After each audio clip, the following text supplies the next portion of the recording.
Buenas tardes, damos la bienvenida a este conversatorio en el marco del Día Mundial de la Filosofía. Es un gusto tener presentes a cada una de nuestras participantes para hablar sobre el tema de la bioética y alimentación saludable.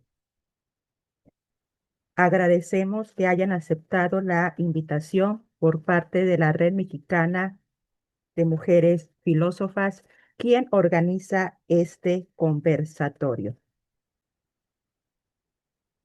Antes de presentar la semblanza de cada una de ellas, voy a decirles cómo va a ser la dinámica.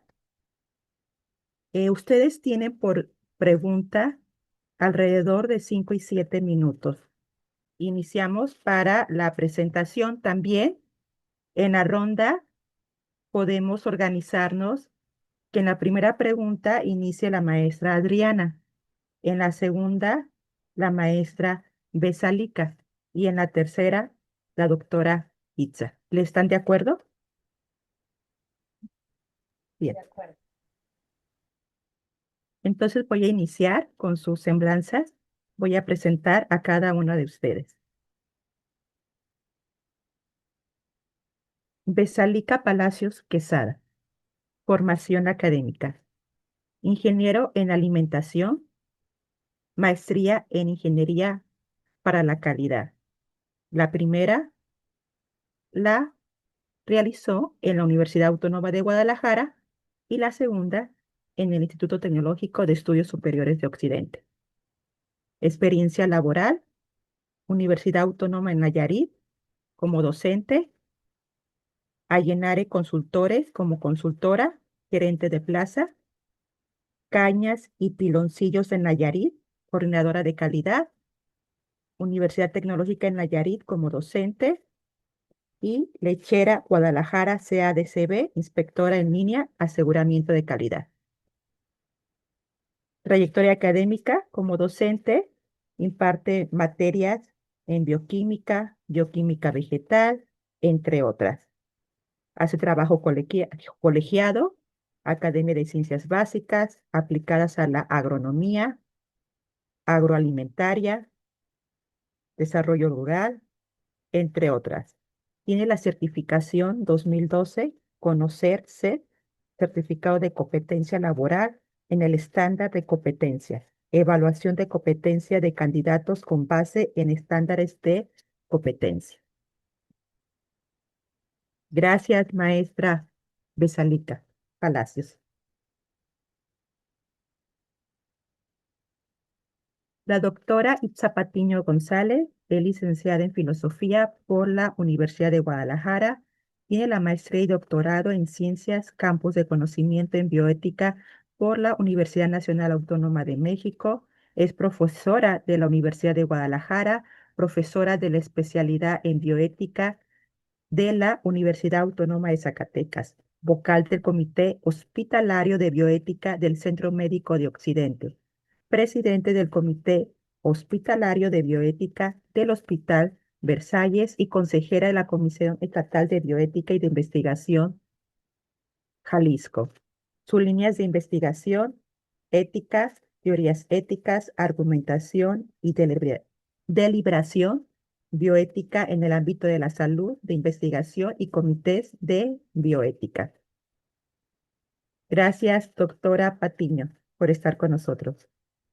Maestra Adriana Elizabeth Mancilla es licenciada en Derecho y en Filosofía por la Universidad de Colima, maestra en Estudios Humanísticos, especialidad en Filosofía por el Tecnológico de Monterrey.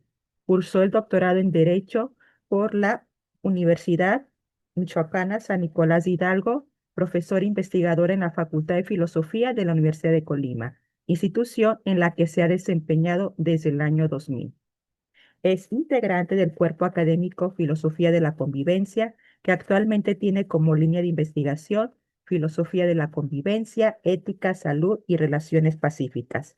Sus intereses de investigación versan sobre ética y justicia social, especialmente asociados con aspectos de bioética. Se ha especializado también en conducción de comunidades de indagación, formación de docentes del área de filosofía y en aplicaciones de la ética en escenarios de la vida cotidiana. Ha publicado diversos artículos en revistas y libros especializados en filosofía. Agradecemos a la maestra Adriana y en esta ocasión pues hablaremos de un tema muy importante que actualmente tenemos que reflexionar para pues indagar y ver estas problemáticas, ¿sí? En torno que tiene que ver principalmente en la alimentación, pero sobre todo en este diálogo entre la bioética. Sabemos que hay muchos desafíos éticos, culturales, y por el cual nosotros estamos aquí en este conversatorio. La primer pregunta, ¿quieren que les recuerde o ya iniciamos con la primera pregunta? Sí, ya iniciamos. Ok. La primera pregunta que queremos abordar, ¿el sistema alimentario desde la siembra hasta la mesa del consumidor se piensa desde una perspectiva ética? Bueno, buenas tardes. ¿Sí creo que sí me están escuchando porque de pronto se me congeló la imagen, pero bueno, parece que sí. Buenas tardes, pues un agradecimiento al Círculo de Mujeres de Filósofas Mexicanas y especialmente a la doctora Minerva que me ha hecho esta invitación a participar en este conversatorio. Me parece no solamente muy interesante en su tema, sino muy importante, como ya lo decía, pues, hablar sobre estas cosas. Y bueno, la pregunta que nos ha planteado la doctora Niña sobre si podemos hablar de que hay una perspectiva ética en nuestra alimentación en todo el proceso, desde la producción hasta el consumo, hasta, digamos, hasta el llevar el alimento al cuerpo, pues me parece que si nosotros entendemos lo que es la ética, podríamos decir que no. ¿Y por qué lo digo?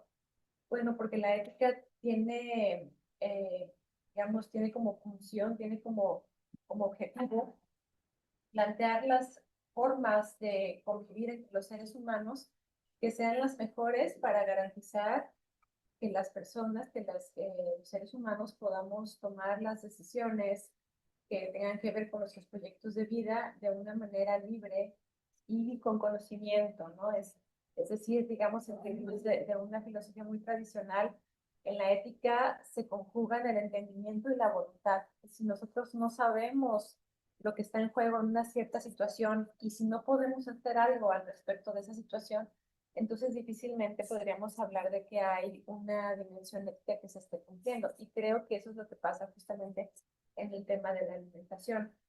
Porque en las sociedades tal como las estamos viviendo en nuestros días, como todos lo sabemos, en realidad nosotros no es tanto que podamos escoger lo que vamos a comer, sino que lo que vamos a comer, lo que llega a nuestras casas, a nuestros hogares, a nuestras mesas, pues es lo que está determinado desde un modelo de agroproducción que es eminentemente o que se rige por criterios eminentemente económicos, lo cual no es malo de suyo, sino que lo malo es que sean solamente estos criterios los que se ponen en prioridad, ¿no? Los que tienen importancia.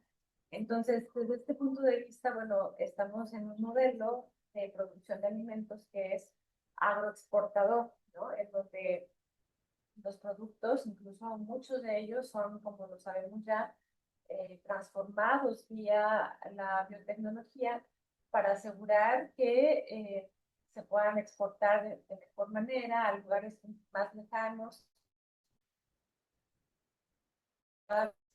y que eso implica para un país pues el aumento de divisas, pero también hace que, bueno, toda esta producción de alimentos esté totalmente atada a este modelo de agronegocios y curiosamente eso implica que eh, es, es, es paradójico, pero en la medida en que crecen las exportaciones de estos alimentos y México es justamente un país que es productor, es un país agroexportador, en la medida en que crecen estas exportaciones, curiosamente baja la producción de alimentos en el sentido amplio de alimentos, es decir, se produce mucho, pero ¿qué es lo que verdaderamente es accesible para las personas que habitamos en este territorio? Verdaderamente tenemos acceso a la biodiversidad alimentaria que caracterizó nuestra alimentación en épocas pasadas y verdaderamente podemos escoger aquello que podemos comer.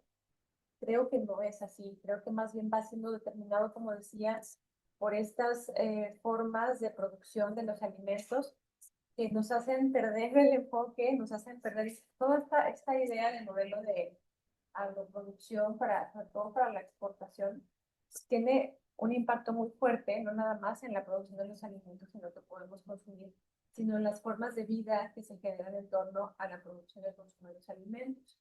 Entonces, sabemos, por ejemplo, que este modelo agroexportador pues afecta directamente y muy fuertemente a las poblaciones rurales que se van vaciando porque los pequeños productores, los productores tradicionales, no tienen forma de competir ante este modelo que está basado sobre todo en el uso de tecnologías y que ellos no tienen manera de competir en calidad ni en cantidad, por lo cual, bueno, la gente del campo, la que tradicionalmente había vivido en el campo, se muda de sus comunidades a las ciudades en condiciones de precariedad, deshaciéndose de sus propiedades, hipotecándolas. Además de estas comunidades que originalmente son las productoras del alimento y que en principio serían las que no tenían que pasar hambre o escasez, pues son justamente las que menos acceso tienen a los alimentos que se producen a escala industrial y por el uso de biotecnología. Bueno, esto tiene además también sus implicaciones en el medio ambiente, por supuesto. Sabemos que el uso o la introducción de alimentos que se modifican genéticamente es altamente gravoso en términos de biodiversidad. Se disminuye la cantidad de especies que son propias de un espacio geográfico y por supuesto que también tiene implicaciones en el equilibrio de los ecosistemas.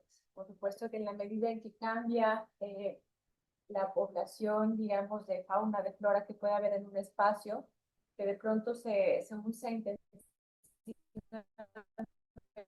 para una producción de monocultivo, afecta también a las comunidades de animales o de plantas que están en ese espacio y que de forma natural contribuían a la cadena alimenticia y que muchas de ellas se ven necesitadas de desplazarse cuando no se extinguen. Bueno, todo esto que tendríamos que estarlo viendo, no lo vemos normalmente. Entonces, si hemos de hablar de una mirada ética como una mirada filosófica que es, tendría que ser integral. Justamente la característica o una de las características de una mirada filosófica es que es integral. Solamente pues por necesidades de profundizar en el conocimiento hemos separado disciplinas y hemos parcelado la realidad, pero la realidad es un todo, es una integridad que en la medida en que nosotros vemos nada más una parcela de esa realidad y descuidamos el resto, entonces se desequilibra el sistema. Cuando nosotros comemos, ¿no? Lo que comemos, no siempre, o más bien casi nunca, me atrevo a decir, pensamos en toda la cadena de consecuencias, de acciones y de reacciones, digamos, que puede tener el hecho de que nosotros tengamos determinada comida en nuestro plato. De pronto olvidamos, porque parece muy fácil, ¿no? Ir al supermercado y asomarse ahí a los refrigeradores y a los espacios donde se depositan los alimentos. Parece como que si se generaran de manera espontánea, aparecieran por generación espontánea, cuando detrás de ellos hay un montón de procesos que no siempre son claros y que no siempre son éticos, ¿no? Entonces, en ese sentido, mi respuesta a la pregunta sería que no tenemos esta perspectiva, esta característica de tener una alimentación que esté siendo ética. En ese sentido, entender el ética en ese sentido que he tratado de explicar.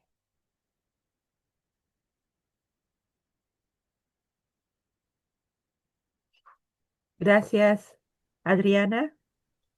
Si quieres, continuamos con la doctora Itza.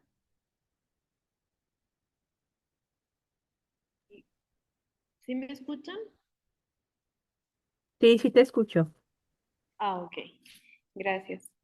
Bueno, me parece que este conversatorio, la bioética y la alimentación saludable, es un tema bastante contundente y es un monstruo como de muchas cabezas. Entonces, ciertamente pues hay que ir identificando cada una de estas áreas o de estas pues situaciones que se llegan a interconectar. Antes de plantear una respuesta sobre la primera pregunta, me gustaría tener un pequeño acercamiento sobre qué entendemos por alimentación saludable, porque esta me parece que difiere sobre lo que implica propiamente la alimentación. La alimentación podemos entenderla como aquella práctica donde las personas ingieren cualquier producto sin prestar atención, sin tener conciencia sobre si esto es nutritivo, es de calidad, es inocuo, contribuye a la, digamos, a la mejora y desarrollo de cada uno de nosotros para poder desenvolvernos durante el día y a lo largo de nuestra vida. Entonces, la alimentación pues simplemente es aquella práctica en la que pues solamente consumimos algo para saciar nuestra hambre, ¿sí? En cambio, por ejemplo, la alimentación saludable pues sí requiere que tengamos pues atención y focalización de necesidades nutricionales, donde pues es indispensable tomar en cuenta diversas características como la edad, el sexo, los hábitos de vida de cada uno de nosotros y también si realizamos actividad física y con qué intensidad, qué tipo de ejercicio y demás. También es importante tomar en cuenta el contexto cultural y los alimentos que tenemos accesibles y también de alguna manera los hábitos que desenvolvemos. En ese sentido, pues vamos a ver que la alimentación saludable requiere de la consideración de pues, una alimentación que sea lo suficientemente equilibrada, variada, inocua y, y que en la medida de lo posible pues pueda ser de calidad.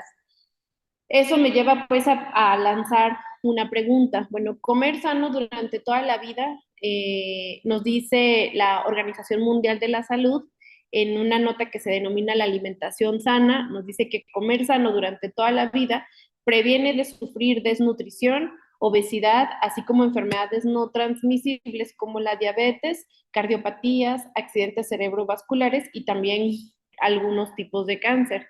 En ese sentido, bueno, me planteo la siguiente pregunta: si la población mexicana realmente tiene una alimentación saludable. Indagando en material, en información que nos ofrece el gobierno de México, la Organización Mundial de la Salud, pues nos encontramos con que pues más del 70% de la población mexicana padece sobrepeso. Y vamos a encontrar también que México ocupa el primer lugar en el primer lugar mundial en obesidad infantil y el segundo lugar en obesidad en adultos.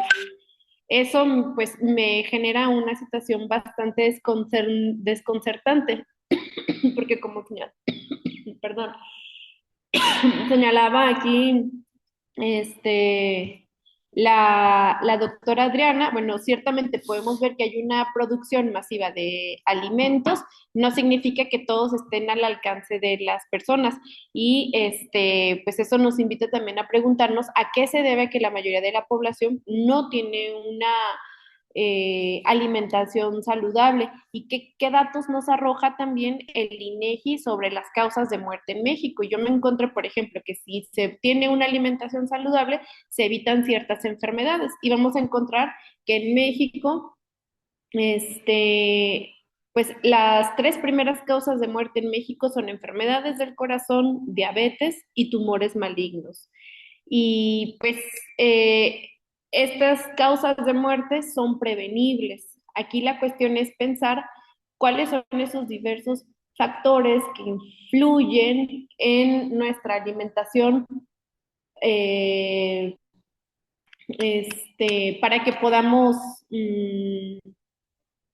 digamos, tratar de revertir esa situación. Y es importante también identificar aquellas causas que conducen a que haya una mayor mortalidad y que esta ocupe los primeros lugares en México. Entonces, podemos precisar que el derecho a la salud y el derecho a la alimentación, para que puedan llegar a ser garantizables, requiere de varios elementos, como lo es la accesibilidad de los alimentos, la disponibilidad, la calidad y la adecuación cultural.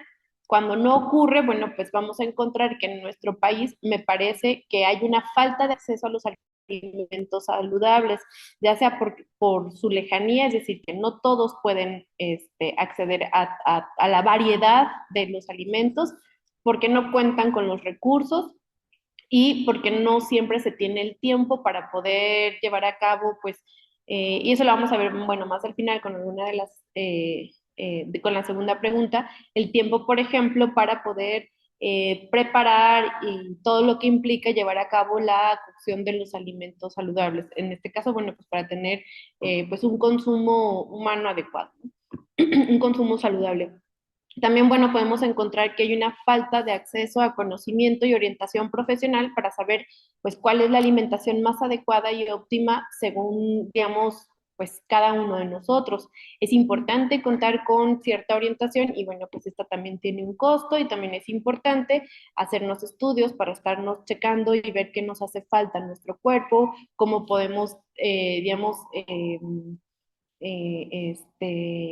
pues, identificar aquellas insuficiencias o carencias a partir de diversos estudios y pues prestar atención justo a pues al consumo de ciertos alimentos, porque bueno, nuevamente una alimentación pues es consumir pues lo que sea, cuando sea, como sea.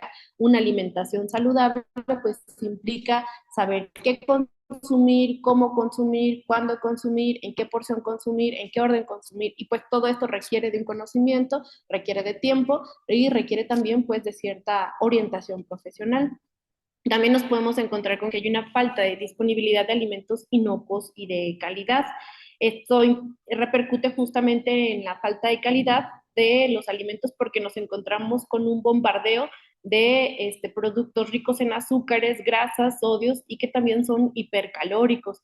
Y pues vamos a encontrar que a partir pues, de la década de los 80 cuando se da toda esta transformación cultural en la alimentación y pues entran los diversos tratados y convenios con otros países, pues hay un mayor acceso a alimentos ultraprocesados. Eso pues implica que nuestra alimentación va cambiando. En ese sentido, y bueno, a partir, digamos, como de este terreno, atendiendo a la pregunta, pues me parece que el sistema alimentario, desde una siembra hasta la mesa del consumidor, pues sí es importante que la podemos pensar desde perspectivas éticas.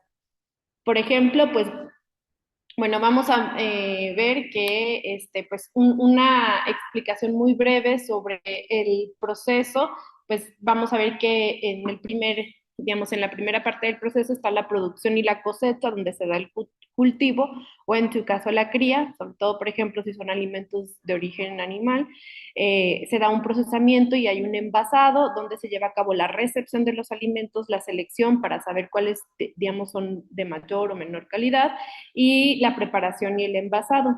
En un tercer proceso podemos encontrar la distribución y venta, donde se lleva a cabo el transporte, el almacenamiento y la venta. Y por último, bueno, pues encontramos el consumo humano. Me parece que en cada uno de estos, pues, surgen ciertas inquietudes que me gustaría externar para que podamos ir pensando, digamos, cómo repercute, cómo, digamos, estos datos que les comenté que nos arroja el INEGI, pues han contribuido a que nuestra alimentación pues no sea lo que esperamos. En el caso, por ejemplo, de la producción y cosecha, pues vamos a encontrar que, digamos, hay una gran cantidad de uso de pesticidas y de plaguicidas para mantener la inocuidad de los alimentos. No obstante, se ha llegado a encontrar que su uso está directamente asociado a la pérdida de la biodiversidad de insectos que, bueno, se encargaban justamente de llevar a cabo pues, estos procesos de control de plagas y entonces Cuando se usan los plaguicidas, pues arrasan con todo. También hay una resistencia de las plagas y hay presencia de enfermedades que se han asociado directamente a la manifestación de enfermedades del corazón, respiratorias, neurológicas y también cáncer. De ahí que podría yo, por ejemplo, preguntar si es razonablemente justificable que el uso de pesticidas y plaguicidas eh, cuando estos daños pues producen enfermedades o padecimientos que son irreversibles. Estamos dispuestos a seguir usando este tipo de recursos para acabar con la plaga de tal modo que pues repercute nuevamente directamente en la salud de la población. Y bueno, otra pregunta que podría aquí pensar es que si realmente se puede garantizar la inocuidad de los alimentos hasta el consumo humano, sobre todo si pues, en este caso, pues el producto pues va formándose, va desarrollándose y que pues está siendo constantemente regado con pesticidas y plaguicidas.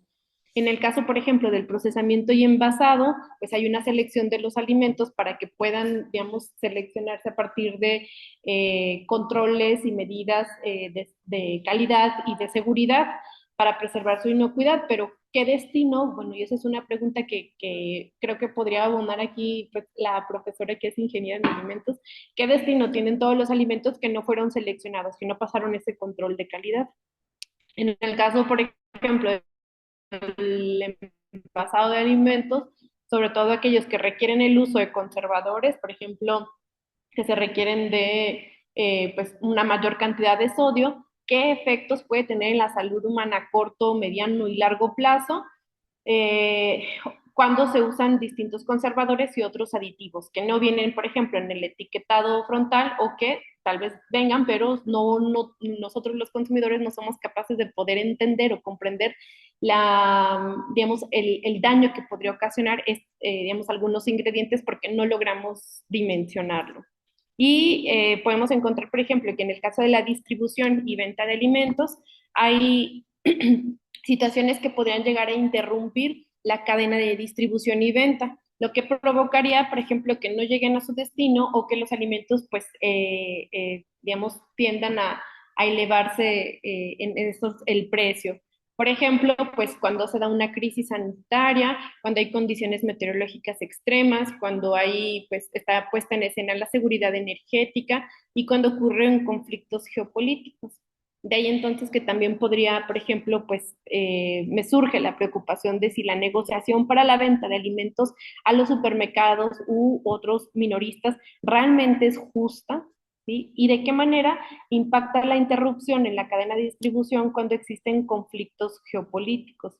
Eso pues me hace pensar en esta situación que hubo de manera reciente cuando diversos campesinos, agricultores, pues estaban manifestando en contra de los pagos que se les está dando por la venta de sus productos y que de alguna manera pues no es, se entiende que no es suficiente.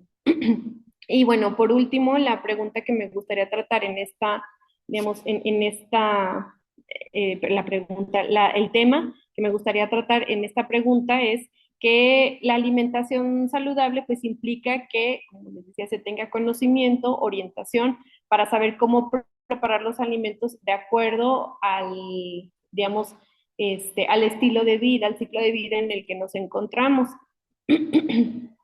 No obstante, también, bueno, me surgen ahí diversas preocupaciones. Por ejemplo, ¿qué responsabilidad existe en el consumidor o el gobierno o la industria alimenticia cuando el 75% de la población mexicana tiene sobrepeso? ¿Realmente puede adjudicarse responsabilidad plena a las personas que presentan trastornos alimentarios, por ejemplo, aquellas personas que comen por compulsión y que su voluntad se ve rebasada? Podríamos decir, pues tienen una responsabilidad al respecto por consumir alimentos que están, digamos, accesibles a estos que son ultraprocesados, ricos en sodio, en azúcares y demás. Y también, bueno, de qué manera impacta en la población cuando no todos pueden acceder a los alimentos que sean saludables. Por ejemplo, alguien puede tener la buena voluntad de querer tener una alimentación saludable, pero los alimentos no son disponibles, no son accesibles y eso pues impacta en la salud de la persona. Entonces, bueno, creo que respondiendo a la pregunta, sí podemos tener una preocupación ética en cada uno de estos procesos, desde que se lleva a cabo la producción del alimento hasta, digamos, al consumo humano. Ujú. Muchas gracias, doctora Itza. Maestra Palacios, adelante. Sí, ¿qué tal? Muy buenas tardes. Un gusto compartir este espacio con todas ustedes. Y bueno, la pregunta como tal, ¿el sistema alimentario desde la siembra hasta la mesa del consumidor se piensa desde una perspectiva ética? Eh, si lo vemos desde diferentes aristas o desde diferentes perspectivas, como algunos aspectos ya lo retomó la doctora Itza, va a haber aspectos en los que podemos decir que sí y va a haber aspectos de que podemos decir que no. ¿En qué sentido va este comentario? Si vemos o hacemos el análisis de un sistema tradicional, el sistema alimentario tradicional, en la cual efectivamente tiene sus distintas fases de producción o sus distintas, lo que implica la cadena alimentaria, cada uno en el ámbito que le corresponde, que sí efectivamente es la producción, que normalmente es una producción rural o pecuaria, la parte de transformación o procesamiento, y además viene un valor agregado, la distribución y lo que es el consumo a través del mercado, ¿no? Y que bueno, el sistema alimentario en estas 4 o 5 fases que podamos establecer o determinar, eh, no podríamos decir que no propiamente hay una perspectiva ética. No podríamos decir que quien distribuye o comercializa los alimentos, pues su principal visión o su principal función u objetivo, pues es la obtención de recursos y ganancias a partir de toda esta cadena alimentaria. Y así pudiéramos ir dentro de cada uno de ellos. Sin embargo, algo que queda o que nos deja de lección el COVID-19 es precisamente de que al caer los mercados, al caer, al ver muchas gentes falleciendo por esta pandemia, por esta terrible enfermedad, por y todas las aristas o todas las consecuencias sociales, económicas que trajo, se empieza ya a pensar en un esquema de sostenibilidad de la cadena de producción de alimentos. Entonces, cuando ya se empieza a ver o el enfoque a la parte de sostenible, sustentable, quiero pensar que por ahí hay como unas pinceladas en cuestiones de bioética. Es decir, este nuevo esquema de sostenibilidad de la producción de alimentos, además de lo que implica la cadena en sus distintas fases, ya está estableciendo o empieza a ver que debemos de tener una cadena resiliente. O sea, ese es el principal enfoque en una cadena de producción que debe de ser resiliente hacia una nueva forma de concebir los sistemas de producción, porque si tenemos ambientalmente nuestros recursos hídricos y nuestros recursos edafológicos, es decir, de suelo, también ya muy comprometidos, en el cual se debe de generar nuevas cadenas de suministro y que ya también se empiezan a implementar en el esquema tradicional que perdura o prevalece en México, se empiezan a implementar estos esquemas de sostenibilidad en cuanto a tomar en cuenta las dietas saludables, los aspectos en seguridad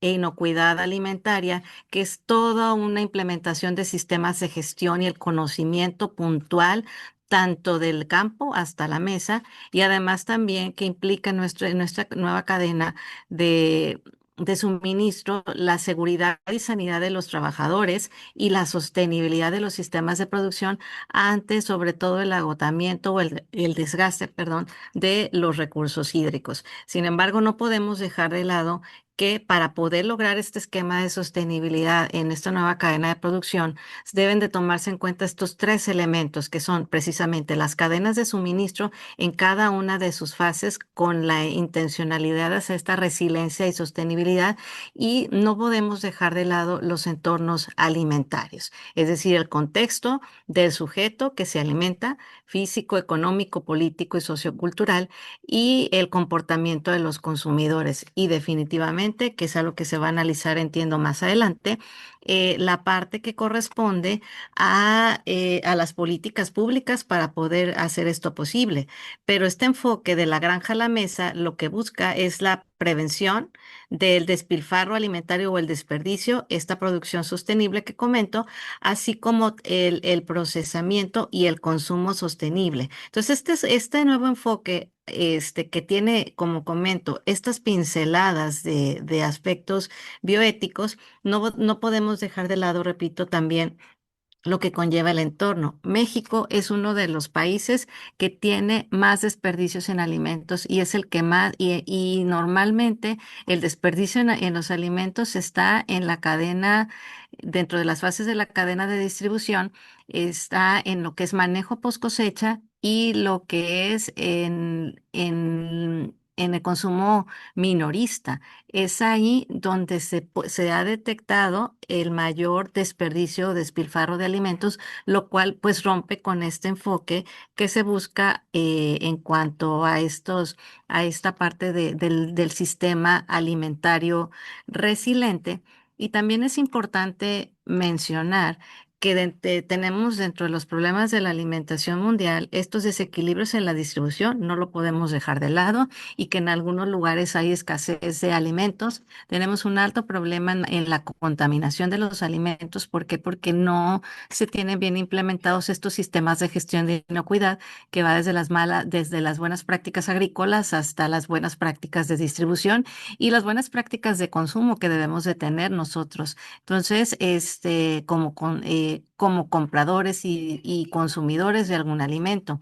Y por lo tanto hay un desgaste y pérdida también de todos estos problemas de la alimentación. Un factor importante es precisamente desgaste y pérdida de recursos forestales, hídricos y por lo tanto de la biodiversidad. Entonces, la alimentación, lejos de estar resolviendo o el sistema de gestión de los alimentos, lejos de satisfacer esta necesidad básica que siempre ha tenido el hombre desde que existimos en este planeta Tierra, de satisfacer su necesidad de alimentarse, de satisfacer el hambre. Entonces tenemos que tomar en cuenta que los alimentos tienen una serie de atributos, propiedades, aspectos y procesamiento, y que por lo tanto la historia del hombre es la historia de la lucha contra el hambre. Entonces, ¿cómo lo hemos venido haciendo? Es ahí donde tendremos que hacer esta parte de la reflexión para poder consolidar que ahorita en este momento, estas pinceladas de bioética que se tiene en el sistema alimentario, se puedan consolidar en aspectos mucho más concretos. Y creo que también valdría la pena reflexionar en que el aspecto conceptual de la bioética, para poder encontrar esos ensambles o esos empalmes en lo que es alimentación, bioética, y que no se vean como dos aspectos aislados. Entonces, concretando o respondiendo a la pregunta, creo que hay pinceladas desde una perspectiva bioética, pero creo que no hemos podido consolidarlo para que también, y también en el ámbito de las responsabilidades. Es decir, como consumidor, mi responsabilidad es saber que esto me estoy llevando a la boca, y por lo tanto tengo que al menos conocer una norma de etiquetado. Tengo que tener, como bien lo mencionaba también la doctora Itza, esa parte de la profesionalización o la educación en salud y la educación en nutrición, que tenemos que tener esa masificación de todos esos conocimientos para poder, como decía hace un momento, consolidar y conciliar la bioética en su rama prácticamente de ciencia pura, hacia cómo incorporarla a estos aspectos de la alimentación, que tiene muchísimas aristas y que por eso a veces resulta complejo hacer este tipo de análisis o no podemos ser como tan contundentes en nuestros comentarios porque pues hay una serie de dimensiones que se tienen que tomar en cuenta, la dimensión cultural, la dimensión de los saberes, de los sabores de cada uno de las regiones. Y bueno, por el momento sería este mi comentario para la primera pregunta. Gracias. Muchísimas gracias, maestra Pesalita. Vamos a iniciar con la segunda pregunta. En esta segunda pregunta iniciaría, si bien recuerdo, la doctora Aitza. Sí, ¿verdad? Bien. Eh, en la segunda, bueno, en esta segunda la doctora Itza y después la maestra Palacios y finalizaríamos en esta segunda ronda con la maestra Adriana. Ujú. Ok, Bien. bueno, Ajá. perdón. Bueno, digo la pregunta, ¿qué papel juega la bioética en las políticas públicas alimentarias? Ay, perdón, no prendí la cámara. Sí, pero bueno, adelante, doctora. Muchas gracias. Sí, me parece que esta es una pregunta pues bastante comprometedora porque implica pues dar cuenta de el papel que puede desempeñar la bioética como este quehacer reflexivo sobre la toma de decisiones en el uso de los recursos biotecnológicos que me parece que aquí impactarían directamente en la generación de productos alimenticios, distribución, traslado y consumo humano. Me parece que mucho se ha trabajado el tema del consumo de los alimentos y cómo pueden, digamos, precisarse los distintos tipos de alimentación para que, digamos, se dejen de incentivar alimentos de origen animal. Pero creo que en ese sentido también tendríamos que pensar cómo repercutiría el hecho de que la población pues tenga una alimentación estrictamente vegana, vegetariana o que sea, por ejemplo, acorde a otro tipo de este, digamos, de estilo de vida, por ejemplo, que desempeña alguien una actividad deportiva y que quiera ganar o generar mayor o mantener masa muscular. Entonces, creo que en ese sentido, pues podemos pensar cómo es indispensable pues la producción de alimentos. Ciertamente la alimentación pues ha evolucionado con el tiempo y también con los distintos estilos de vida que tenemos. Pues ya no tenemos un estilo de vida, digamos que raya en actividades que se desempeñaban, digamos, en siglos pasados, como dedicarse exclusivamente al campo, sino que ahora pues nos dedicamos a estar más en actividades sedentarias, actividades que implican menor movimiento. Aún así, de todas maneras, tenemos que alimentarnos. Aquí la cuestión es, bueno, pues cómo va a ser nuestra alimentación, ¿sí? Y en esta, pues influyen muchos factores socioeconómicos que interactúan de manera compleja y determinan modos de dietas, pues bastante personales, según los propósitos y los proyectos de vida que tengamos. Entre estos factores, pues vale la pena mencionar pues el ingreso que tiene la persona, que por desgracia eso de alguna manera pues va a condicionar qué tan saludable va a ser su alimentación, ¿sí? Porque si bien aunque una persona tenga ingresos decentes, puede verse, por ejemplo, tentado a consumir alimentos ricos en azúcares, lo que sí es cierto es que también va a tener mayor accesibilidad a algún tipo de orientación profesionalizante que le permita pues mantener el cuidado de su salud. No así lo mismo ocurre, por ejemplo, con quienes tienen ingresos bajos. ¿Por qué? Bueno, pues porque en estará, digamos, presente diversos determinantes sociales de la salud que pues llevan a que incluso tengan que pensar cuestiones entre si debo comer o debo pagar la renta, ¿no? Por ejemplo, o sea, situaciones así críticas.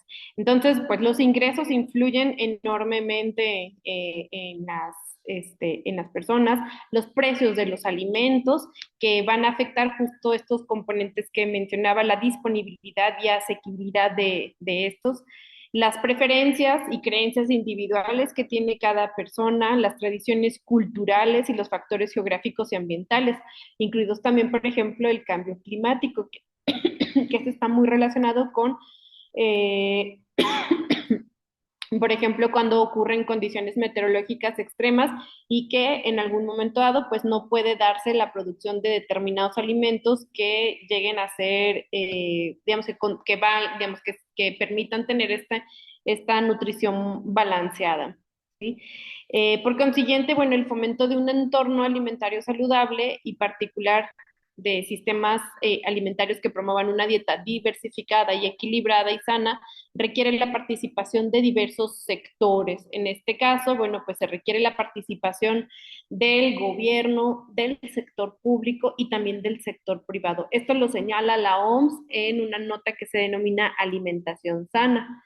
De ahí que podemos considerar, siguiendo pues esta misma nota, que los gobiernos desempeñan un papel fundamental en la creación de un entorno saludable que permita a las personas mantener prácticas alimentarias sanitarias. Si hay personas que tienen ingresos pues bajos, tratar de hacer accesible, en la medida de lo posible, pues ciertos alimentos. Estas medidas, bueno, que las diversas instancias normativas pueden llegar a adoptar para generar entornos alimentarios, incluye al menos tres aspectos que nos señala la OMS. La primera es que haya una armonización de las políticas y los planes de inversión nacional, en particular las políticas comerciales, alimentarias y agrícolas, con el fin de promover la alimentación saludable y proteger la salud pública.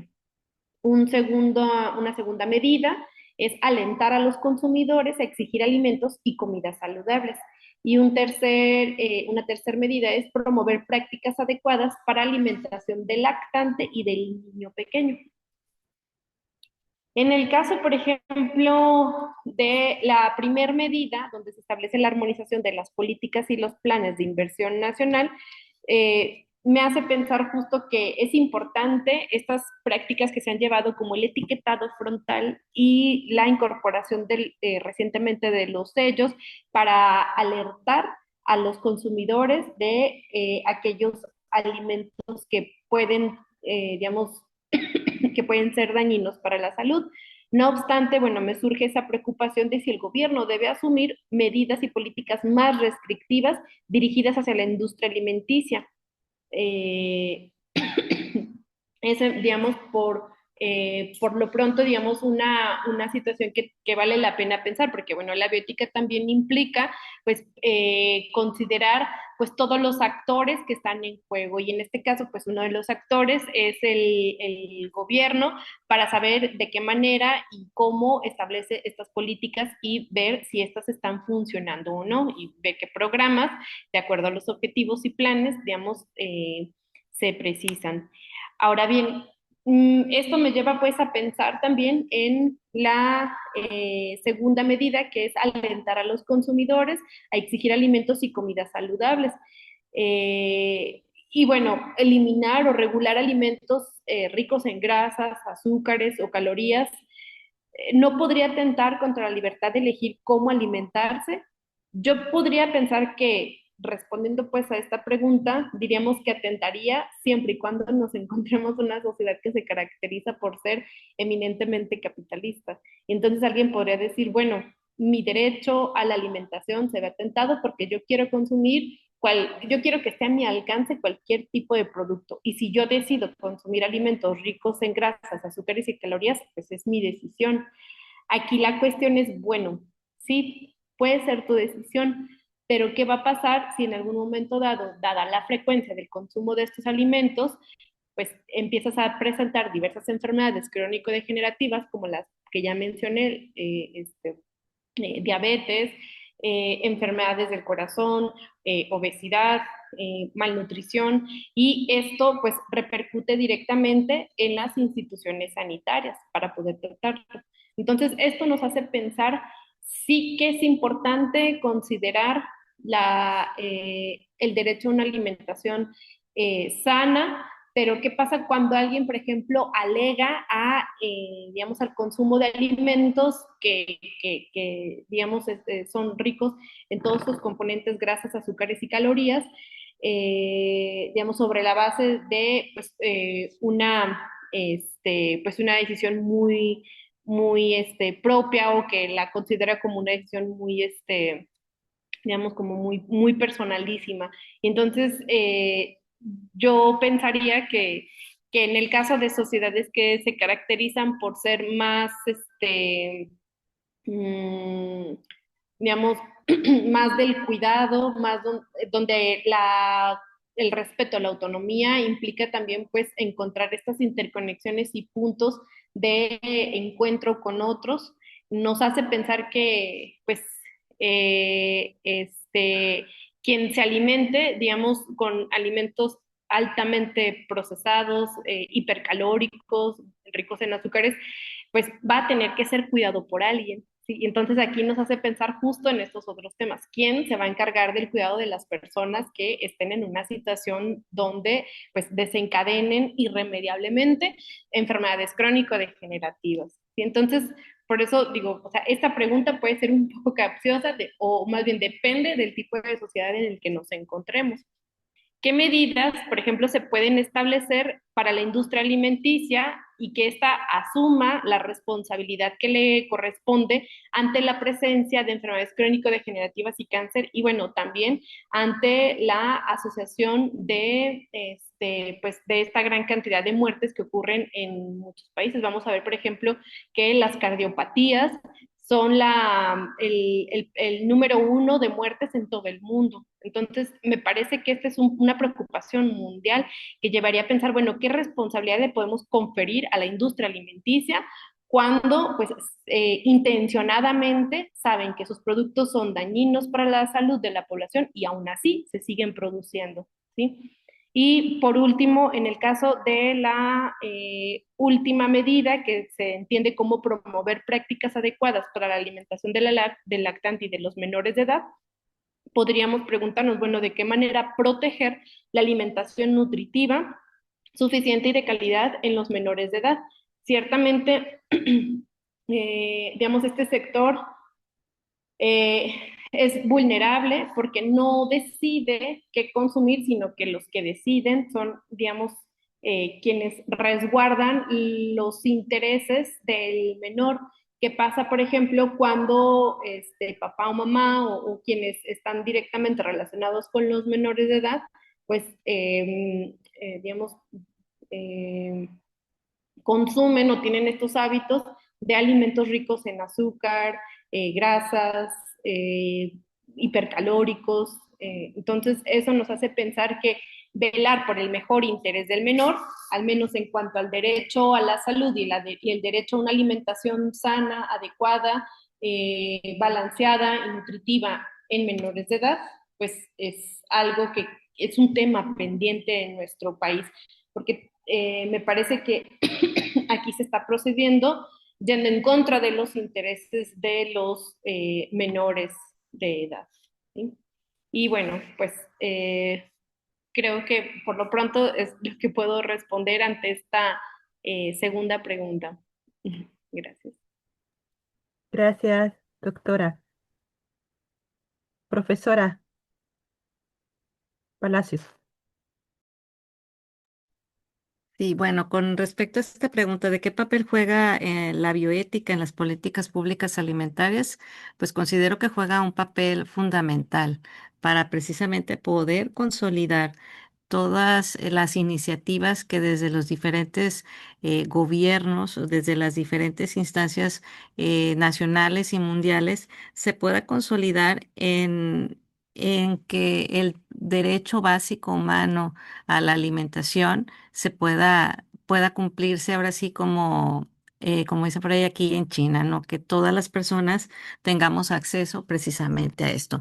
Y para ello, pues debe de estar un marco legal en el cual nos dé precisamente ese sustento o esa para poder decir que o tenemos ese derecho o poder exigir como consumidores, pero también ese derecho viene aparejado de una obligación, tanto de las diferentes instancias gubernamentales como también de los consumidores. O sea, tienes el derecho a tener una dieta saludable, pero tienes la obligación pues de consumir los alimentos que te den precisamente esto. Entonces, desafortunadamente, ya por usos y costumbres, al menos en nuestro país, o hablo al menos aquí en la región en donde yo me encuentro, pues ya los usos y costumbres de la tradición alimentaria milenaria, pues no está del todo arraigada, o más bien, ya los usos y costumbres incorporan todo lo que corresponde a una alimentación saludable, en el sentido que cierta bebida carbonatada forma parte de la idiosincrasia del estar en la mesa, etcétera.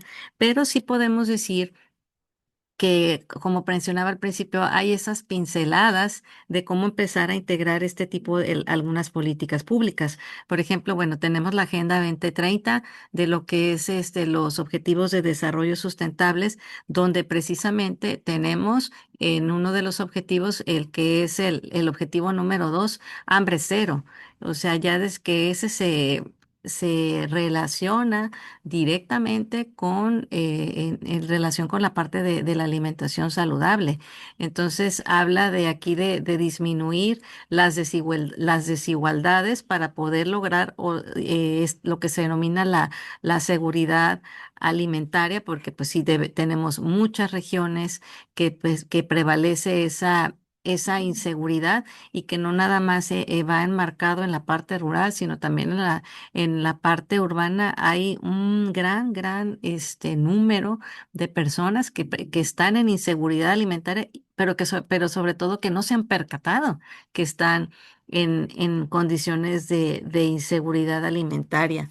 Entonces, si hablamos esa parte de la toma de decisiones, que es parte de ese derecho fundamental a consumir lo que yo crea conveniente o lo que me gusta, es entrar en terrenos escabrosos y realmente, y es tema de otro conversatorio, si realmente somos libres en la elección de nuestros alimentos y si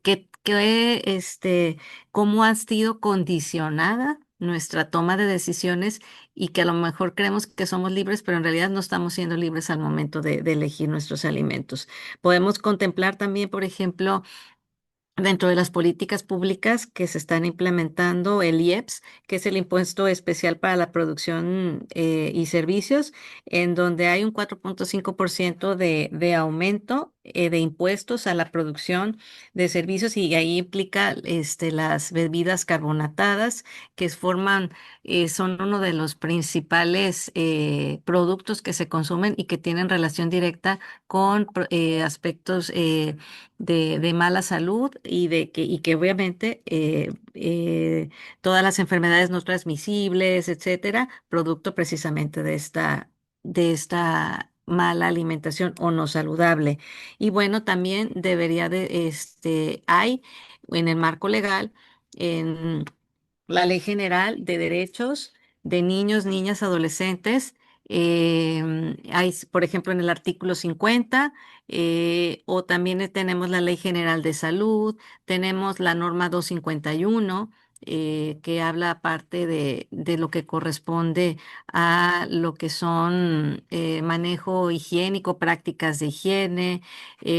Tenemos también el nuevo lineamiento que emite la Secretaría de Educación Pública, que todos aquellas instituciones que formen parte del sistema educativo mexicano, que va desde la educación básica a la institución superior, pues deben de empezar a sujetarse a todos estos lineamientos o a esos todos aspectos de alimentación saludable y que la verdad, podemos comentar que el marco legal mexicano sí está tiene muchas virtudes en el sentido que sí contempla eh, todo lo que corresponde a las tendencias o se armoniza con las políticas mundiales desde los ODS, la Comisión del Códex Alimentarios, por ejemplo, que es otra. En fin, el marco legal mexicano, las normas oficiales mexicanas a través de la Dirección General de Normas y todas las adecuaciones que se han hecho en este sentido a las leyes y reglamentos que de ellos emanan,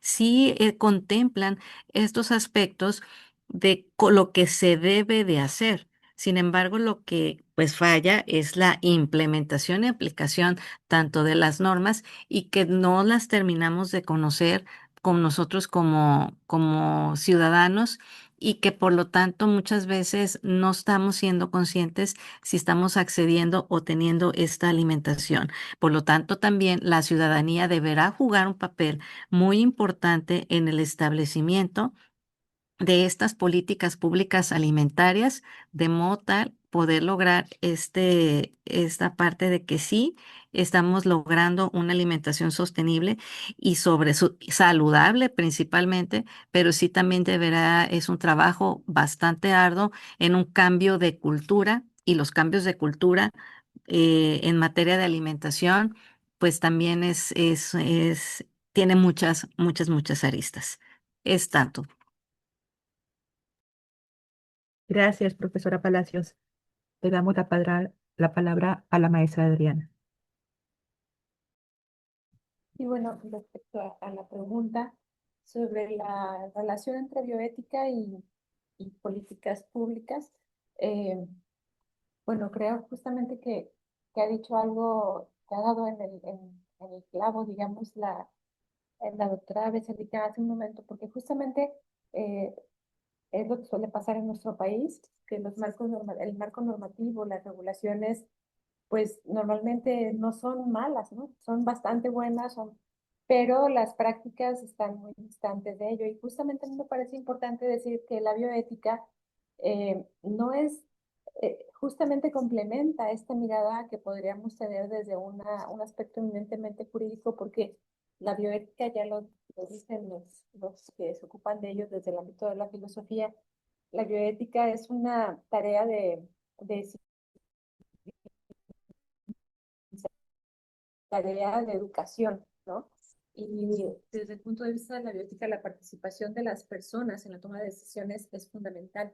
En ese sentido, bueno, el Estado justamente como el hacedor y el orquestador de las políticas públicas, tiene la tarea de asegurar la alimentación saludable de las personas, pero tiene que hacerlo de una manera sumamente prudente y equilibrada, porque en el Estado, en una sociedad, están coexistiendo pues diferentes elementos que hay que mantener en un equilibrio. Por ejemplo, esto que han mencionado ya mis compañeras de conversatorio, el tema de equilibrar la libertad de las personas en un sistema de economía, de libre economía, de economía incluso globalizada, abierta al intercambio comercial, no solamente al interior, sino hacia el exterior, que parte de la idea de que los seres humanos somos libres y podemos construirnos como nosotros queramos. Y si nosotros queremos preservar una democracia en ese sentido, una democracia que beneficie, que aporte, que garantice las libertades de las personas, entonces se ve, digamos, autoritario, se ve invasivo, se ve asistencialista, paternalista, este tipo de acciones desde el Estado para tratar de limitar las opciones de los consumidores, ¿no? Ahorita pienso, por ejemplo, en esta idea que se instrumentó el sexenio pasado de quitar los dibujitos de los productos infantiles que son altos en azúcar o en grasas o en cosas que hacen daño a los niños, quitarles el atractivo de los dibujitos para inhibir el consumo de sus productos, ¿no? O el etiquetado, que bueno, me parece una forma amable de alertar al consumidor. O, por ejemplo, lo que estamos viendo hoy mismo, ¿no? La cuestión de que se está grabando el consumo de las bebidas azucaradas, bueno, dice el gobierno desde una perspectiva de salud, más allá de la discusión de si es de salud o si es una medida más bien recaudatoria, el punto es que tiene que ser una manera sumamente equilibrada y cuidadosa de que de pronto el Estado no se convierta en este papá que está, digamos, dándole ruta a la conducta de sus gobernados, pero al mismo tiempo tampoco tendríamos que caer en el exceso de la libertad total, que como ya lo tenemos visto, ahí en los estados que dan total libertad a estos temas, pues justamente se tiene, vaya que no hay vacíos, ¿no? Ahí donde no entra la mano del Estado para regular, entonces se llena con la mano del mercado, ¿no? O con la mano de los que ofrecen los productos y entonces tenemos problemas muy serios de salud que están atribuidos pues justamente a la mala alimentación, como sabemos, la diabetes, la hipertensión, la obesidad en sí misma como un padecimiento que viene dado justamente por estos estados excesivamente liberales,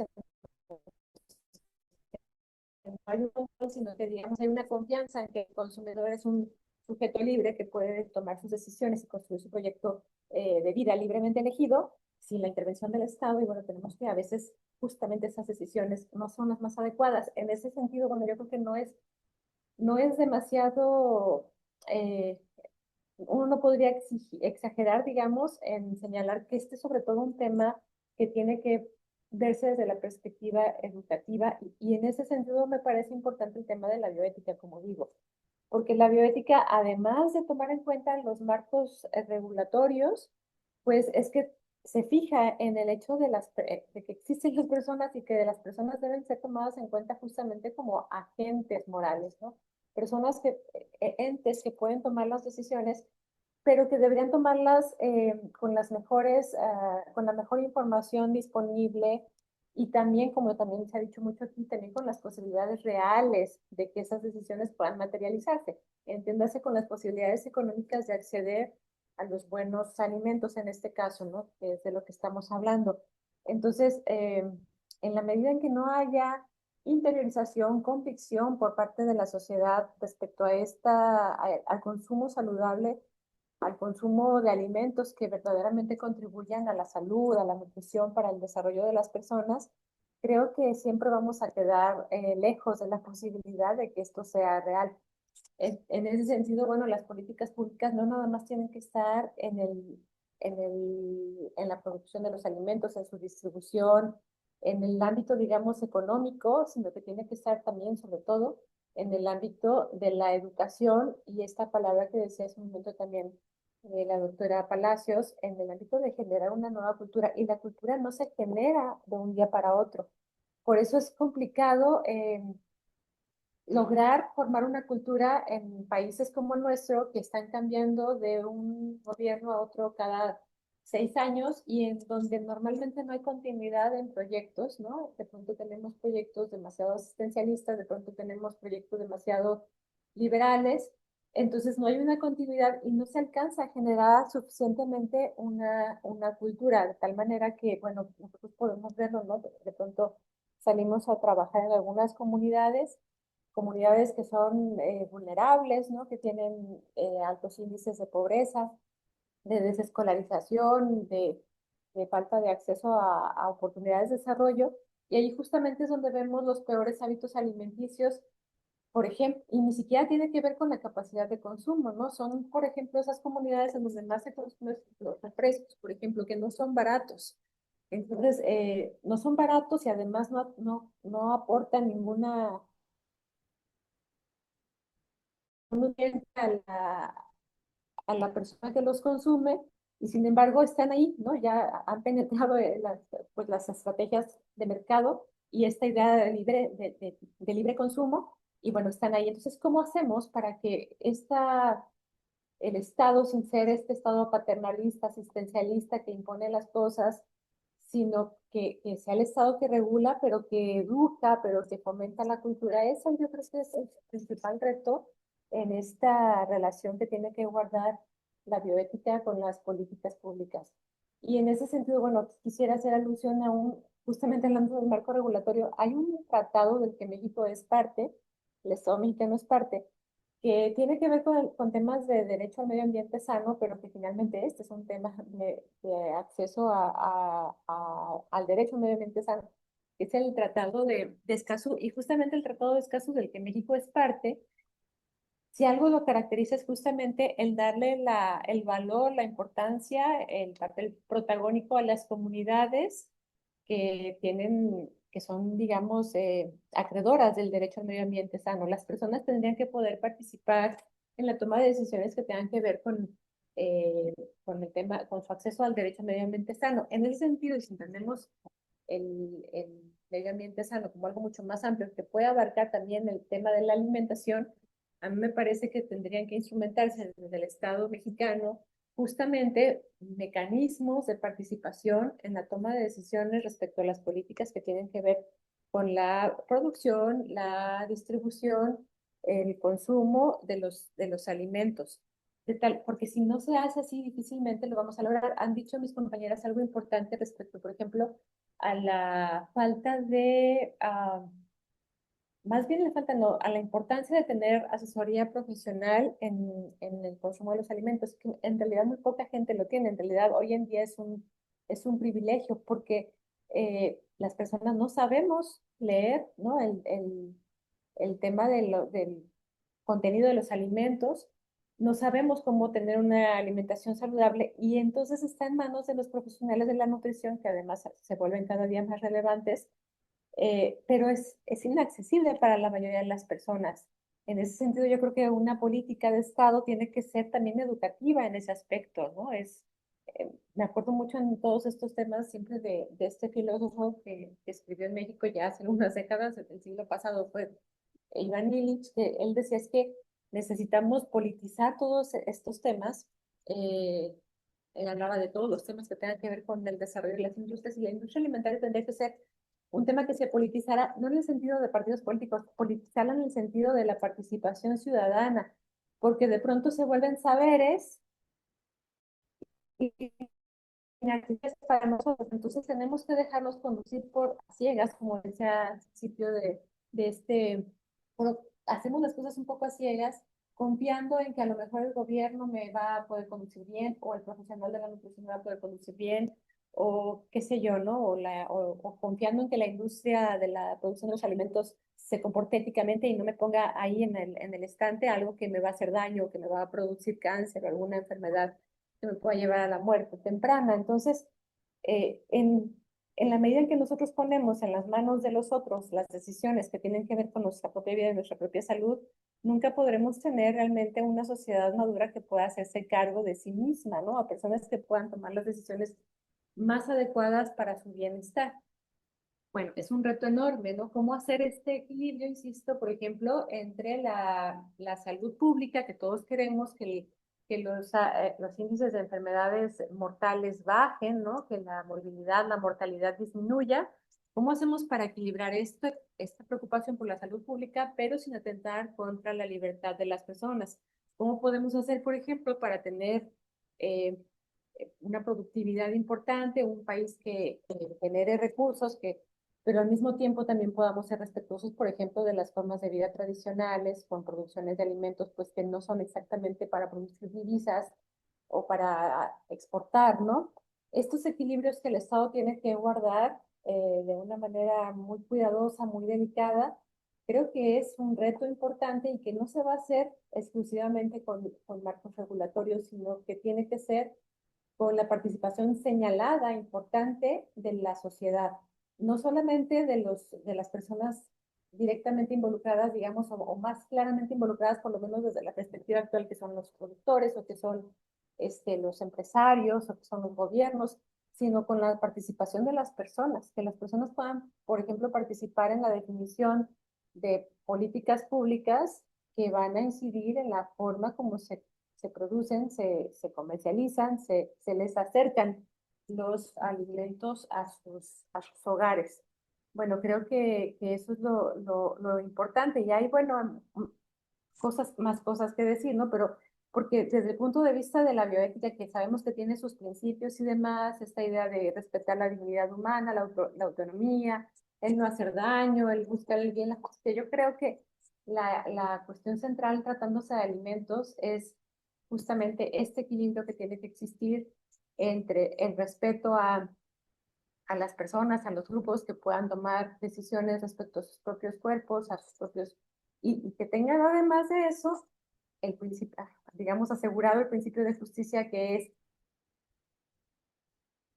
la posibilidad real de acceder a los alimentos que hacen bien y que sean, que sea posible para ellos consumirlos, ¿no? Que no sean solamente aquellos que porque no son exactos, los producidos de mejor manera, de maneras menos nocivas, los famosos productos orgánicos, por ejemplo, que son inaccesibles para la mayoría de las personas, bueno, pues hacen una brecha, ¿no? En la medida en que existen esos productos muy saludables, la brecha se hace más grande entre quienes pueden consumirlos y quienes no.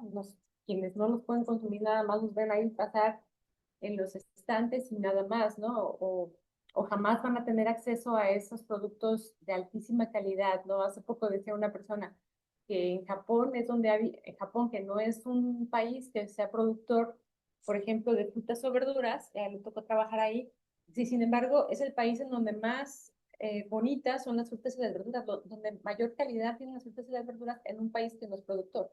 Porque claro, hay una importación tremenda porque existe la capacidad económica de importar lo mejor que se pueda de todas partes del mundo y además existe la capacidad adquisitiva de sus ciudadanos para comprarlos. En tanto que países como el nuestro, que son productores de gran calidad, de productos de gran calidad, pues solamente somos eso, somos los productores que los ven producir y que los ven irse a los productos porque no van a estar al alcance del bolsillo de la mayoría de las personas. Esto es lo que tiene que estar vigilando el Estado, me parece, de una manera, insisto, que pueda guardar esos equilibrios que muy fácilmente se pueden romper, ¿no? Y de pronto podríamos estar frente a decisiones muy autoritarias de un Estado que está comportándose como un padre con sus propios ciudadanos que no son niños, digamos, o por otro lado, de pronto podríamos tener un Estado que es demasiado permisivo en una idea de dejar hacer, dejar pasar y que el libre mercado haga lo que sabe hacer, que es convencer las voluntades para adquirir incluso aquello que no te hace bien, incluso aquello que te puede llegar incluso a matar, ¿no? ¿Cómo guardar ese equilibrio? Bueno, me parece que es una de las cosas importantes que se tienen que hacer desde la bioética, entendida, insisto, como estos mecanismos de participación ciudadana que puedan incidir efectiva realmente en la toma de decisiones para el bien de los grupos. Es, Gracias, mira, Adriana. Bueno, vamos a ir con la última pregunta. Les recuerdo el orden. Iniciaríamos con la maestra Besalika, posteriormente contigo, Adriana, y finalizaríamos con la maestra Itza Patiño. Entonces, déjenme ver la pregunta. La bioética tiene que contemplar las prácticas culturales alimentarias de las localidades para que tome conciencia la sociedad sobre la importancia de la responsabilidad de lo que se consume. Definitivamente la bioética tiene que contemplar las prácticas culturales alimentarias para que precisamente la sociedad tenga la conciencia y de la responsabilidad que implica la toma de decisiones de cada alimento que te llevas a la boca, de cada elección que haces al momento de que vas al súper, al mercado, o a la tiendita de la esquina o a la compra en línea que haces. Entonces, definitivamente hay pero tendría que partir precisamente del análisis de esas prácticas culturales. Nosotros hemos estado estudiando precisamente esta parte junto con la maestra Tania Rodríguez, el cómo estas prácticas culturales se conciben. Entonces tendremos que partir de cuatro dimensiones, es decir, la cultura, el entorno alimentario en el cual se encuentra el sujeto, la identidad con respecto a su comunidad, con respecto a su país y el sentido de pertenencia que tiene a cada uno de estos aspectos y definitivamente los saberes y los sabores. Entonces, esta interacción entre estas cuatro dimensiones nos permiten determinar o inferir ciertas prácticas alimenticias que están insertadas en la cultura. En este sentido, podemos decir que en nuestro país prevalecen prácticas culturales alimentarias. Una es en torno al maíz, todo lo que conlleva el proceso de nixtamalización y a que todavía somos una sociedad gregaria, aun cuando tenemos estilos de vida bastante ajetreados, seguimos siendo una, una sociedad gregaria que buscamos sentarnos a comer con nuestras familias, con nuestros amigos, y si estás en tu oficina, bueno, a veces te conectas para comer y tener una videollamada y ya estás acompañado, ¿no? Y bueno, el entorno también de que la comida en nuestro país es una celebración, tan es así que de modo de chiste tenemos aquellos dichos, no, pues es el Guadalupe Reyes, ¿no? Pues nada más dejen que pase el pan de muerto y ya tomo la dieta, o que el pozolito de las fiestas. Entonces, si se fijan, nuestras prácticas culturales alimentarias, se ve la comida como un acto social y tenemos la cultura ritual, festiva, pero también tenemos esos elementos de fusión y adaptación de la interculturalidad que tenemos en nuestro país, pero también esa resistencia a la memoria, o sea, esa resistencia cultural y memoria y de que no dejamos que las viejas tradiciones de la preparación de los alimentos mueran.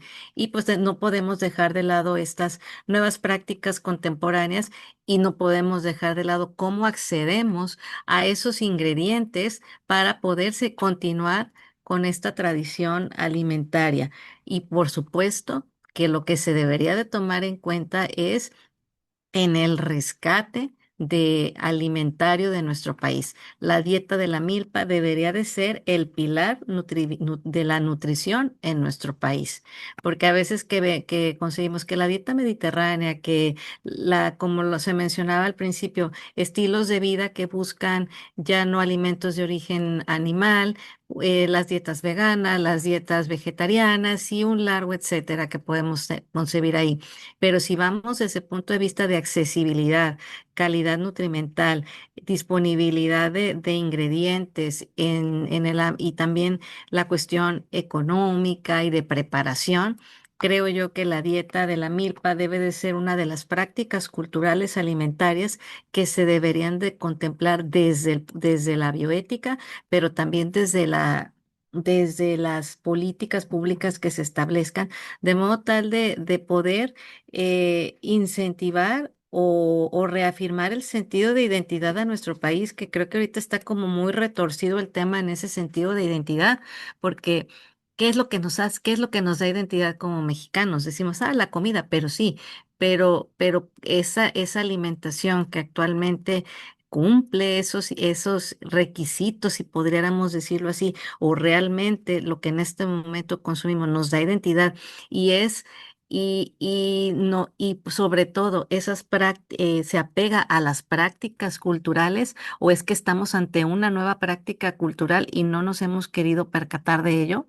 Entonces son esos aspectos que desde la bioética también tendríamos que tomar en cuenta para lograr esa toma de conciencia y de la responsabilidad que tenemos como consumidores.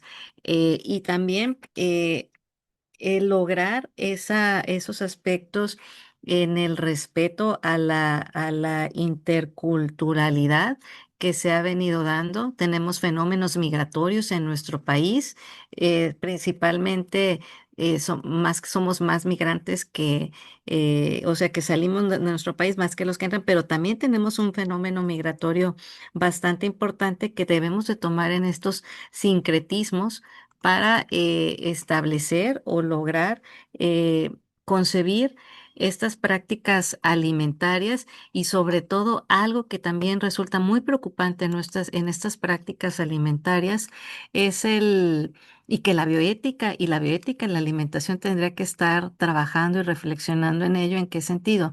Así como tenemos especies en peligro de extinción, en nuestro país tenemos alimentos en peligros de extinción y eso no nos hemos percatado. Sobre todo en el centro del país, alimentos de origen vegetal, ciertas hierbas, ciertas hojas que antes era muy común verlas que crecían en los matorrales, en las calles y con un alto valor nutricional y sobre todo en la preservación de ciertas tradiciones o estas prácticas alimentarias culturales alimentarias, perdón. Y es algo que no hemos estado tomando en cuenta. Entonces, estos alimentos en peligro de extinción deberían de entrar también en estas mesas de debate para lograr establecer desde políticas públicas que vayan al rescate precisamente de estos para preservar estas cuatro dimensiones que mencionaba al inicio de mi intervención: el saber, el sabor, la cultura y ese sentido de identidad. Y pues mucho por hacer tenemos en ese sentido.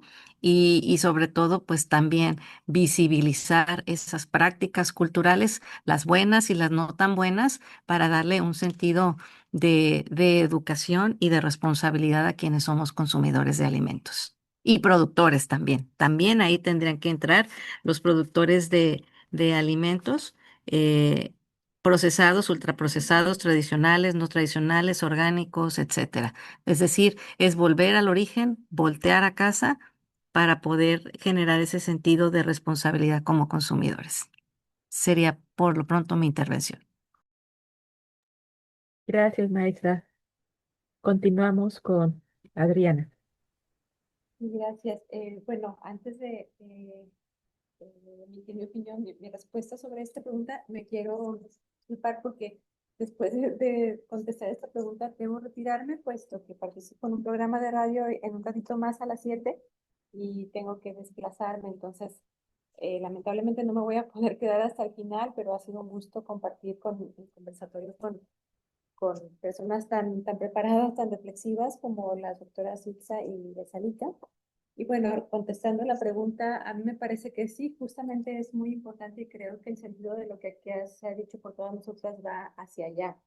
Es importantísimo tener en cuenta a las comunidades. En ese sentido, bueno, quiero volver a recordarlo a lo que escribió, lo que dejó en su obra Iván Illich, que hablaba, por ejemplo, de la idea del monopolio radical, ¿no?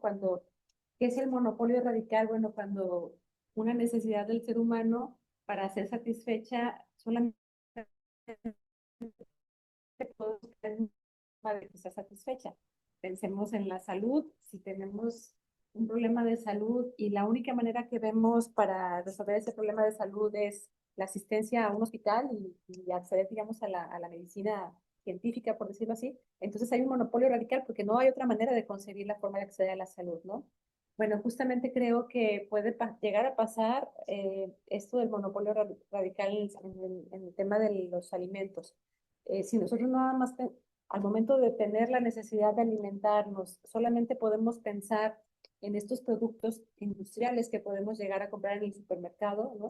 Y sentimos que no está en nuestras manos la posibilidad de producir esos alimentos o de generarlos, sino que lo hacen los especialistas, los que saben, los ingenieros en biotecnología, los qué sé yo, ¿no? Las personas que pueden generar eso.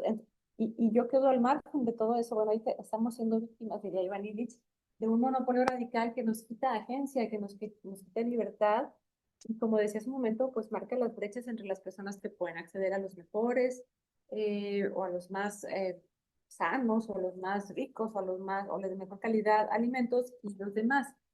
En ese sentido es importantísima la participación de las comunidades que normalmente justamente en la expresión culinaria, en la expresión de la generación de sus propios productos alimenticios y en la confección de sus alimentos, pues tienen una participación activísima, es decir, ellos saben cómo se producen los alimentos, ellos controlan esa producción de alimentos, los consumen, son los creadores de los platillos, son los que conocen de qué manera se producen las mejores frutos, cómo tienen que hacer el trabajo de la plantación, del cuidado de la planta, de la cosecha y demás para poder generar los mejores productos y poder procesarlos ellos mismos en la producción de los alimentos, es la manera de devolverle la agencia a las personas. Y yo creo que esto se va haciendo cada vez menos, al punto de que hoy en día, bueno, por ahí yo me ha tocado leerlo, ¿no? Es un acto absolutamente revolucionario el tener un huerto en casa o el tener un huerto escolar, por ejemplo, en donde las personas vuelvan, vuelvan a la idea o recuerden eso que está ahí en la historia de sus antepasados no tan lejanos, de que son capaces de generar sus propios alimentos, ¿no? Que no dependemos de esta industria tan fuerte en capacidad y también en intereses que no siempre son compatibles con los nuestros, ¿no? Con los que tienen que ver con nuestra salud o con nuestra nutrición, nuestro propio desarrollo. En ese sentido, bueno, creo que al hablar del derecho a la alimentación, estamos hablando también del derecho a una dieta cultural, como por ahí lo mencionan algunos bioeticistas latinoamericanos, justamente, tenemos que acceder a una dieta, a una dieta cultural. Y toda esta idea, por ejemplo, de la seguridad alimentaria, de pronto es muy criticada porque, bueno, lo decían también mis compañeras al inicio, parecería como que comer tendría que ser nada más la satisfacción del hambre, ¿no? Y no tendría que ser así. Eso es la seguridad alimentaria. Tienes hambre y te aseguro alimentos, pero realmente tendríamos que asegurar, además de esto, de la satisfacción del hambre, tendríamos que asegurar la autonomía alimentaria. En ese sentido, pues las comunidades tienen un papel muy importante. Tendríamos que poder asegurar que las personas coman aquello que quieren comer y que les da identidad en su pertenencia a un grupo, ¿no? Ahí es más real que nunca esta idea de que somos lo que comemos, no en el sentido este de que si como mucha pizza soy un obeso, sino en el sentido de que soy lo que como porque eso me hace pertenecer a esa comunidad que ha ideado este platillo, que ha ideado este alimento, que ha transmitido este conocimiento sobre este alimento de generación en generación. Esa es la dieta cultural y atender a la posibilidad de que las personas tengan dietas culturales, pues es asegurar, creo, algo más que la seguridad alimentaria y es la autonomía alimentaria, que creo que tendría que ser el propósito último de una bioética relacionada con el tema de los alimentos. Gracias, maestra Adriana, y agradecemos mucho que haya aceptado la invitación. Le haremos llegar la constancia y nos gustaría que en otra ocasión también nos volviera a acompañar. Muchísimas gracias. Muchas Felicidades. gracias. Gracias por la invitación y un saludo a mis compañeras. Un gusto, un placer escucharles. De Claro. aprender de ustedes. Gracias, maestra Adriana. Hasta luego. Maestra Adriana, profesora de la Universidad de Colima. Continuamos. eh, sí, maestra Patiño. Sí, muchas gracias. Bueno, me gustaría hacer algunas precisiones a los comentarios que se han hecho previamente a la pregunta que antecedió, a la 2, que tiene que ver con la bioética y el diseño de políticas públicas alimentarias. Creo que, y coincido en ese sentido con la doctora Besálica, que efectivamente hay una gran cantidad de legislaciones, regulaciones que están destinadas pues para tomar en cuenta el derecho a la salud y el derecho a la alimentación. No obstante, si nos concentramos que la bioética pues no solo se dirige solo a ver qué es lo que nos dice la legislación, porque entonces diríamos, bueno, pues si la legislación nos dice que no se debe hacer algo, parece que ya se acabó la discusión. Y creo que en ese sentido, pues vamos a ver que es importante que prestemos atención a los marcos regulatorios, a las prescripciones nacionales e internacionales, para saber cómo se encuentra, digamos, el terreno sobre la puesta en escena de los derechos que, que se consideran indispensables para proteger a una población. No obstante, me parece que la legislación no es el único factor que habría que ser analizable en temas de bioética, sino profundizar en esas condiciones estructurales que nos permiten dar cuenta cómo hay países que son productores, cómo hay países que son importadores, cómo hay países que tienen acceso con mayor facilidad a los alimentos, como hay países que no tienen tanta accesibilidad aunque puedan ser productores. Eso nos invita pues también incluso a precisar cómo se ha venido configurando la propia sociedad. Y me hace pensar justamente, pues, en este caso que comentó la profesora que se retiró, justamente Diana, a la profesora Diana, en este caso de Chiapas, porque me parece que es un caso bastante contundente donde las personas, pues, dice, consumen grandes cantidades de refresco. Y pues eso nos lleva a preguntarnos, bueno, ¿y por qué lo hacen? ¿Por qué, por ejemplo, en esa zona específica la gente consume grandes cantidades de bebidas carbonatadas? Incluso supera por mucho el consumo que se tiene estimado, llegan a consumir hasta más de 800 litros en un año de bebidas carbonatadas y pues rastreando ahí la información podemos encontrarnos que pues no es un asunto menor que México haya sido el que haya, digamos, favorecido, permitido la incorporación de diversas empresas en nuestro país, empresas, por ejemplo, que en este caso se caracterizan por ser productoras de alimentos y pues vamos a encontrar que ahí en Chiapas pues se encuentra FEMSA, la productora que lleva a cabo la distribución de bebidas azucaradas y carbonatadas a toda Latinoamérica. Entonces, pues se encuentran a unos cuantos pasos las personas que viven en esta zona al consumo de estas bebidas.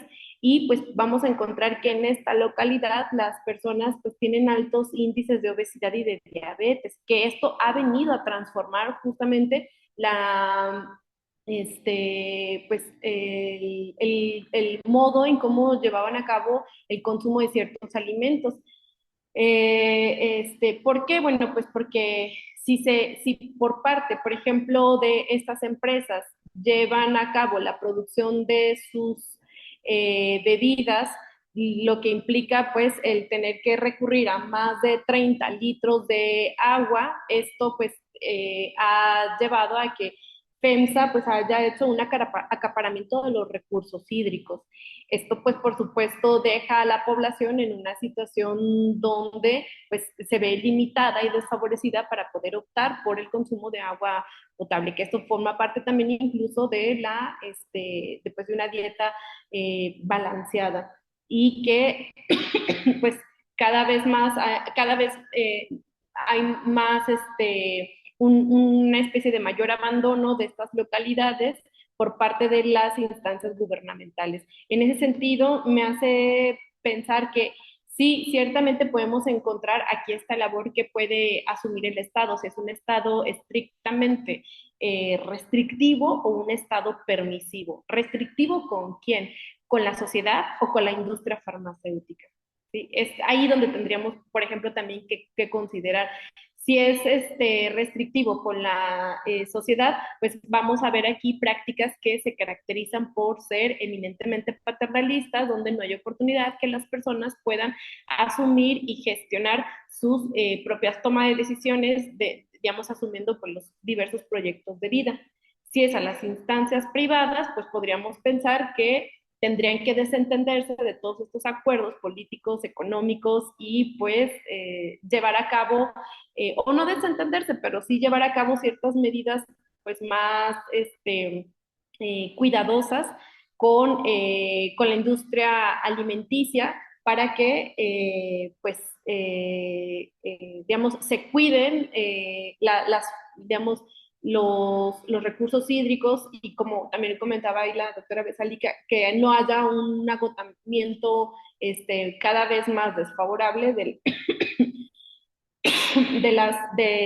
la tierra. Y me parece que esto es algo que se está dando pues cada vez más, o sea, de manera más acelerada, sin prestar atención, digamos, a estos mecanismos de producción que pues están erosionando la tierra. Si encontramos, por ejemplo, que hay un Estado permisivo, ¿con quién? Con la ciudadanía o con la institución privada. Si decimos que es con la ciudadanía, entonces podemos encontrar digamos que el Estado no tendría que entrometerse en el modo en cómo una persona asume el cuidado de la salud y esto implica pues también llevar a cabo un estilo de vida saludable y nutricional según como considere. Pero esto nos invita a pensar, bueno, es que por supuesto que la persona requiere de una orientación, requiere de un acercamiento a los profesionales y pues los profesionales necesitan tener esta capacitación continua, acercarse a la población. Me parece que sí es importante. ¿sí? En el caso, por ejemplo, de ser permisivo con las instancias privadas, pues no ha hecho otra cosa que, y bueno, esa es la apreciación que tengo al menos en este momento, y que es algo que está ocurriendo, es focalizar la responsabilidad en el consumidor, invisibilizando justamente todas las medidas que se podrían tomar para prevenir daños digamos, en el consumidor, en la población mexicana. Y en ese sentido me parece que el Estado en ese sentido ha sido bastante permisivo con la industria alimenticia, ¿sí? Bueno, ¿por qué? Porque vamos a ver, por ejemplo, que las empresas pues hacen un bombardeo agresivo y masivo a la hora de persuadir a los consumidores para que se acerquen a determinados alimentos y surten efecto. O sea, no es un asunto azaroso el hecho de que las empresas, que la industria alimenticia gaste una gran cantidad de dinero para hacer que digamos, sus ventas sigan aumentando en función, digamos, de este bombardeo masivo de mensajes. Entonces, eso pues me invita a pensar que sí surten efecto, que estos mecanismos persuasivos que emplea la industria alimenticia hacia el consumidor, pues también tendrían que ser señalados y ahí tendría que incidir directamente pues el Estado. Entonces, bueno, en ese sentido puedo ver que si hay una producción de alimentos tradicionales, sería conveniente que se sigan, digamos, incentivando la producción de alimentos tradicionales, pero nuevamente aquí vamos a ver que resulta bastante tentador para el consumidor decir, bueno, si consumo el alimento tradicional y lo elaboro desde cero, me va a llevar más tiempo, me va a costar más, va a ser poco práctico y pues ya no voy a destinar tiempo para hacer otro tipo de actividades. Entonces, si la industria alimentaria me ofrece ya el producto elaborado, pues es práctico, a bajo costo, pero pues puede ser altamente dañino. En ese sentido, pues creo que sí es importante asumir una responsabilidad de lo que se consume, considerando las prácticas locales y también considerando, tomando en cuenta digamos, los alimentos de otras regiones, porque podemos también sacar provecho de los alimentos y hemos sacado provecho de los alimentos que se incorporan en los hábitos alimenticios en otras regiones. Ciertamente depende del conocimiento y de la orientación del profesional, aunque por desgracia, aunque es importante digamos, que con estas medidas que nos señala la Organización Mundial de la Salud para consumir alimentos frescos como verduras, frutas, proteínas, semillas y cereales, no obstante, la disponibilidad y la accesibilidad y la calidad se dificulta para la gran mayoría de la población. O sea, no es un asunto menor que existan esos datos registrados de obesidad, de sobrepeso, de diabetes, de enfermedades cardíacas, ¿sí? Ello depende también principalmente de cómo la industria alimenticia ha logrado acaparar ciertos alimentos para la producción de nuevos productos que resultan pues atractivos, ricos en azúcar, en sodio, en grasas, en calorías y con información engañosa. ¿Por qué comento que puede ser información engañosa? Hace poco vi un documental de la Deutsche Welle donde estaban haciendo un estudio de una bebida azucarada y carbonatada que tiene la misma cantidad, que es la misma empresa la que se encarga de producirlo, pero en un país tenía cierto contenido calórico y ciertos tipos de azúcares, y en otro país tenía un elevado contenido de azúcares. Entonces, si cosas como esta o cosas como aquellos productos que se promueven como light, cero o como bajo en grasas, y a la hora, digamos, podríamos decir, bueno, ¿tengo todo un equipo para poder analizarlos? No, lo único con lo que cuento es con información del consumidor y que eso, digamos, también incluso ahí damos el voto de confianza de lo que nos dicen es cierto. Entonces nos vamos a encontrar con que, pues, cada vez que consumimos aquellos productos que creemos que son bajos en azúcares, bajos en grasas, bajos en calorías, pues vamos a ver que no es así. En ese sentido podemos encontrar que es una publicidad engañosa, intencionadamente engañosa, y eso nos hace pensar pues que de alguna manera estamos vulnerados, ¿sí? Vulnerados ante, digamos, pues de esta información que nos ofrece la industria alimenticia y que aquí me parece que el gobierno pues tiene que tomar las medidas también adecuadas para que esto, digamos, pueda transformarse, pueda modificarse. En ese sentido, me parece que el gobierno pues principalmente ha asumido una postura donde responsabiliza principalmente al consumidor con impuestos para desalentar el consumo de productos, poniendo, digamos, estas tarifas que me parece que no terminan desalentando el consumo de los productos. Si la persona, por ejemplo, ya lo viene consumiendo desde edades muy tempranas y que eso ha formado parte de su estilo de vida, desentenderse de esos productos a partir de la incorporación de un impuesto, me parece que no, digamos, hay muy poco que puede ofrecer al respecto, sobre todo, por ejemplo, si la persona ya ahí, en ella se ha encontrado ciertos mecanismos adictivos para seguir consumiendo el producto. Entonces es algo ahí que tendría, por ejemplo, pues que pensarse, que replantearse en cuanto al papel que le corresponde al Estado para asumir pues ciertas medidas regulatorias y que no recaigan principalmente en el consumidor, sino también en aquellos que se encargan de producir, distribuir y comercializar los productos. En ese sentido, pues, ¿cómo podemos contemplar prácticas alimentarias locales o incluso de otras regiones? Pues al menos planteo tres ideas. Uno, conocer y sensibilizarnos sobre cómo la industria alimenticia ha influido enormemente sobre nuestra alimentación, que no es propiamente una alimentación saludable. Conocer cómo la industria alimenticia ha transformado culturalmente nuestra alimentación y cómo ha influido para que haya una mortalidad creciente relacionada con los cambios y estilos de alimentación. Y bueno, por último, pues exigir a los gobiernos medidas regulatorias de productos que sean menos dañinos y que no contengan información engañosa. Bueno, pues ese es mi comentario y muchas gracias por su atención y también agradezco mucho los comentarios que realizaron pues mis compañeras en este conversatorio porque me siguen dejando que pensar justo en estos temas. Muchas gracias. Al contrario, doctora Itza, para nosotros es muy importante hablar sobre estos temas. Quisiéramos tener más tiempo y tuvimos, mírate, cómo es es tan, tan importante seguir hablando de esos temas porque como tú dices, nos dejan más preguntas que hacer. Yo tengo muchísimas preguntas. Tania tiene también muchísimas preguntas, ¿sí?